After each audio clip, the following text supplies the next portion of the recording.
Hello and welcome to day 134 of the Orthodox Study Bible in 1 Year podcast. Today we'll be reading from the fourth book of Kingdoms, chapter 15, verse 1 through chapter 17, verse 23, Psalms 107, and John chapter 3, verses 22 through 36. Let us begin with the fourth book of Kingdoms, chapter 15, verse 1. In the 27th year of Jeroboam, king of Israel, Uzziah, the son of Amaziah, king of Judah, became king. He was 16 years old when he became king, and he ruled for 52 years in Jerusalem. His mother's name was Jecholiah of Jerusalem, and he did what was right in the eyes of the Lord, according to everything his father Amaziah had done, except that he did not remove any of the high places. The people still sacrificed and burned incense on the high places. Then the Lord touched the king, and he was a leper to the day of his death. He reigned in a house isolated from all others concerning matters of the household. Jotham, the son of the king, judged the people of Israel. Now the rest of the acts of Uzziah and everything he did, are these not written in the book of the Chronicles of the Kings of Judah? So Uzziah rested with his fathers, and they buried him with his fathers in the city of David. Then Jotham his son reigned in his place.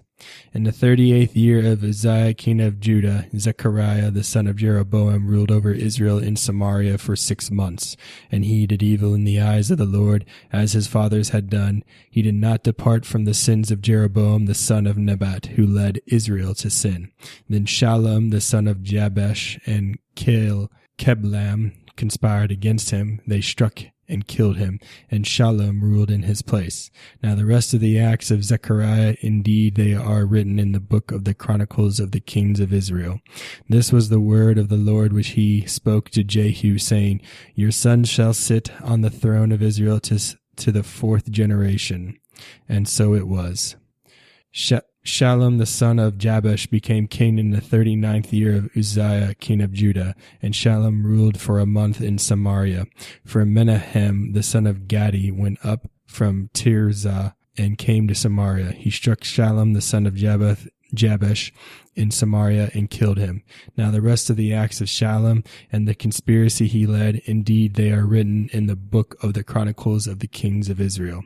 Then Menahem attacked Tirzah, all who were there, and the extended area of Tirzah, because they did not open their gates to him. There he ripped open all the women who were with child.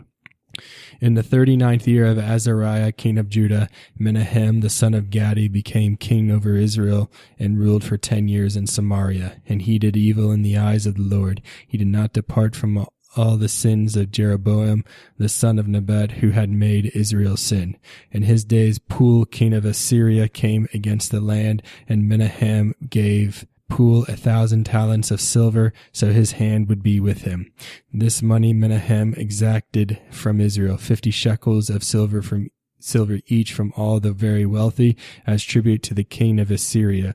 So the king of Assyria turned back, and he did not remain in the land. Now the rest of the acts of Menahem and everything he did, are these not written in the book of the Chronicles of the Kings of Israel? So Menahem rested with his fathers. Then Pekahiah his son reigned in his place. In the 50th year of Azariah king of Judah, Pekahiah the son of Menahem became king over Israel in Samaria and ruled for 2 years. And he did evil in the eyes of the Lord. He did not depart from the sins of Jeroboam the son of Nebat, who made Israel sin. Then Pekah the son of Remaliah his officer, along with Argob and Ariah, conspired against him and attacked him in Samaria, in the citadel of the king's house. With him were 50 men of the 400. Pekah killed him and became king in his place. Now the rest of the acts of Pekahiah and everything he did are written in the book of the Chronicles of the Kings of Israel. In the 52nd year of Azariah king of Judah, Pekah the son of Remaliah became king over Israel in Samaria and ruled for 20 years. He did evil in the eyes of the Lord and did not depart from all the sins of Jeroboam the son of Nebat, who led Israel to sin. In the days of Pekah king of Israel, Tilgath-Pileser king of Assyria came and captured Ijon, Abel Beth-Makkah, Genoa, Kadesh, Hazor, Gilead, and Galilee, the entire land of Naphtali, he exiled the people to Assyria. Then Hoshea, the son of Elah, led a conspiracy against Pekah, the son of Remaliah, and struck and killed him. He became king in his place in the 20th year of Jotham, the son of Uzziah. Now the rest of the acts of Pekah and everything he did are written in the book of the Chronicles of the kings of Israel. In the 2nd year of Pekah, the son of Remaliah, the king of Israel, Jotham, the son of Uzziah, became king of Judah. He was 25 years old when he became king, and he ruled for 16 years in Jerusalem. His mother's name was Jerusha, the daughter of Zadok, and he did what was right in the eyes of the Lord, according to everything his father Uzziah had done. However, he did not remove the high places. The people still sacrificed and burned incense on the high places. He built the upper gate of the house of the Lord. Now the rest of the acts of Jotham and everything he did, are these not written in the book of the Chronicles of the kings of Judah? In those days the Lord began to send Rezin king of Syria and Pekah the son of Remaliah against Judah. So Jotham rested with his fathers and was buried with them in the city of David his father. Ahaz his son reigned in his place. 4th Book of Kingdoms, chapter 16. In the 17th year of Pekah the son of Remaliah, Ahaz the son of Jotham became king of Judah. Ahaz was 20 years old when he became king, and he ruled for 16 years in Jerusalem. He did not do what was right in the eyes of the Lord his God, and he was not faithful as was his father David, but he walked in the way of Jeroboam the son of Nebat, king of Israel. Indeed, he made his sons pass through the fire according to the abominations of the nations whom the Lord had cast out before the sons of Israel. And he sacrificed and burned incense on the high places, on the hills, and under every tree growing in the woods. Then Rezin, king of Syria, and Pekah, the son of Remaliah, king of Israel, came up to Jerusalem to make war. They began to besiege Ahaz, but they could not sustain the war. At that time, Rezin, king of Syria, returned Elath to Syria, and drove the men of Judah from Elath. Then the Edomites went to Elath, where they continue to dwell to this day. So Ahaz sent messengers to Tilgath-Pileser, king of Assyria, saying, I am your servant and your son. Come up and save me from the hand of the king of Syria and from the hand of the king of Israel. They have risen up against me. And Ahaz took the silver and gold found in the treasuries of the house of the Lord and the house of the king, and delivered it as a gift to the king. So the king of Assyria heeded him.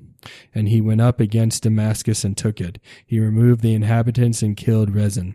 Now King Ahaz went to Damascus to meet Tiglath-Pileser, king of Assyria. There in Damascus he saw an altar, and King Ahaz sent to Urijah the priest the design of the altar and its pattern, according to all its workmanship. Then Urijah the priest built an altar according to the design plans King Ahaz sent from Damascus. When the king saw the altar, he went up to it and offered his burnt offering on it, and his sacrifice and his drink offering, and sprinkled the blood of his peace offerings on the altar. He also relocated the bronze altar which was before the Lord forward from between the new altar and the house of the Lord. He put it on the north side of the new altar. Then King Ahaz commanded Urijah the priest, saying, on the large altar offer the morning burnt offering, the evening sacrifice, the king's whole burnt offering with his sacrifice, and the whole burnt offering of all the people with their sacrifice, and their drink offerings, and sprinkle on it all the blood of the burnt offering and all the blood of the sacrifice. The bronze altar shall be mine for the early morning. And Urijah the priest did everything King Ahaz commanded. Then King Ahaz cut off the embossments of the bases and removed the lavers from them. He took down the sea from the bronze oxen under it and put it on a stone base. And he built the foundation for the throne in the house of the Lord, and he brought the king's entrance back into the house of the Lord, which had been outside because of the king of Assyria. And the rest of the acts of Ahaz, even all he did, are they not written in the book of the Chronicles of the kings of Judah? So Ahaz rested with his fathers and was buried with his fathers in the city of David. His son Hezekiah reigned in his place. 4th Book of Kingdoms, chapter 17. In the 12th year of Ahaz king of Judah, Hoshea the son of Elah became king of Israel in Samaria, and he ruled for 9 years. And he did evil in the eyes of the Lord, but not like the kings of Israel before him. Shalmaneser, the king of Assyria, came up against him. Now Hoshea was his servant and had paid tribute to him. And the king of Assyria found scheming in Hoshea. He had sent messengers to Segor, the king of Egypt, but in that year they did not bring any tribute back to the king of Assyria. Therefore the king of Assyria besieged him and bound him in prison. Now the king of Assyria marched through the entire land. He went up to Samaria and besieged it for 3 years. In the 9th year of Hoshea, the king of Assyria took Samaria and exiled Israel to Assyria, where he placed them along the rivers of Gozan, in Halah, and in Habor, and on the mountains of the Medes. For the sons of Israel had sinned against the Lord their God, who brought them out of the land of Egypt from under the hand of Pharaoh king of Egypt. But still they came to fear other gods, and to walk in the very customs of the nations the Lord had cast out before the face of Israel, before the kings of Israel who did this. So many sons of Israel clothed themselves with customs contrary to the Lord their God, and built for themselves high places in all their cities, by use of the watchtowers guarding the fortified cities. They set up for themselves pillars and made wooden images on every high hill and under every tree growing in the woods. There they burned incense on all the high places, like the nations whom the Lord previously carried away before them. They acquired familiar spirits and provoked the Lord to great anger. They even served idols, although the Lord had said to them, "You shall not do such a thing to the Lord." And the Lord solemnly testified against Israel and against Judah by the authority of all his prophets and seers, saying, "Turn from your evil ways, keep my commandments and my statutes, and all the law I commanded your fathers. Keep all that I sent to them through the authority of my servants, the prophets." But they did not heed his voice. Instead, they stiffened their necks, making them more unbending than their fathers. They did not keep the testimonies with which he charged them, but instead followed vain things and became vain.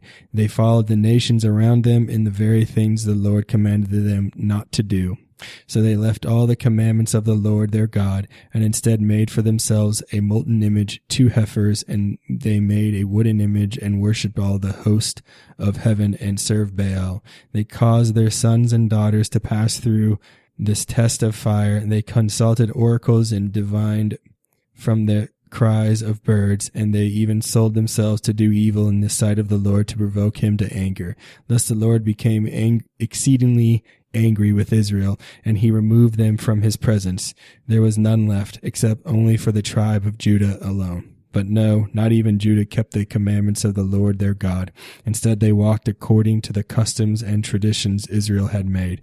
They rejected the Lord throughout all the seed of Israel, so he afflicted them and gave them over to the hand of those plundering them, until he cast them forth from his presence. And this because the house of Israel had in earlier days revolted from the house of David and made Jeroboam the son of Nebat king, and because Jeroboam drew back Israel from following the Lord and led them to commit a great sin.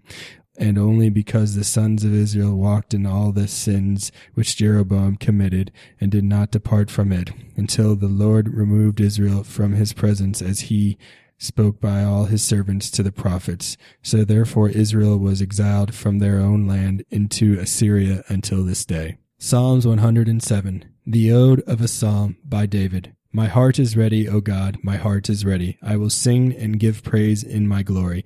Awaken, lute and harp. I shall awaken early in the morning. I will give thanks to you among the peoples. O Lord, and I will sing to you among the Gentiles. For great is your mercy above the heavens, and your truth even to the clouds. Be exalted above the heavens, O God, and your glory above all the earth. That your beloved ones may be delivered. Save with your right hand, and hear me. God spoke in his place, I shall be exalted, and I will divide Shechem and measure out the valley of tents. Gilead is mine, and Manasseh is mine, and Ephraim is the strength of my head. Judah is my king. Moab is the cauldron of my hope. I will stretch out my shoe over Edom. Foreign tribes were subjected to me. Who will bring bring me into a fortified city? Who will lead me as far as Edom? Will not you, O God, who drove us away? And will you not go out with our armies, O God? Give us help from affliction, for the salvation of man is worthless. In God we shall do a mighty thing, and he shall despise our enemies. John chapter 3, verse 22. After these things, Jesus and his disciples came into the land of Judea, and there he remained with them and baptized. Now John was also baptizing in Aenon near Salim, because there was much water there, and they came and were baptized. For John had not yet been thrown into prison. Then there arose a dispute between some of John's disciples and the Jews about purification. And they came to John and said to him, Rabbi, he who was with you beyond the Jordan, to whom you have testified, behold, he is baptizing, and all are coming to him. John answered and said, A man can receive nothing unless it has been given to him from heaven. You yourselves bear me witness, that I said, I am not the Christ, but I have been sent before him. He who has the bride is the bridegroom, but the friend of the bridegroom who stands and hears him rejoices greatly because of the bridegroom's voice. Therefore this joy of mine is fulfilled. He must increase, but I must decrease. He who comes from above is above all. He who is of the earth is earthly and speaks of the earth. He who comes from heaven is above all. And what he has seen and heard, that he testifies, and no one receives his testimony. He who has received his testimony has certified that God is true. For he whom God had sent speaks the words of God, for God does not give the Spirit by measure. The Father loves the Son, and has given all things into his hand. He who believes in the Son has everlasting life, and he who does not believe the Son shall not see life, but the wrath of God abides on him. Thank you for joining me on day 134 of the Orthodox Study Bible in 1 Year podcast. Tune in next time for day 135.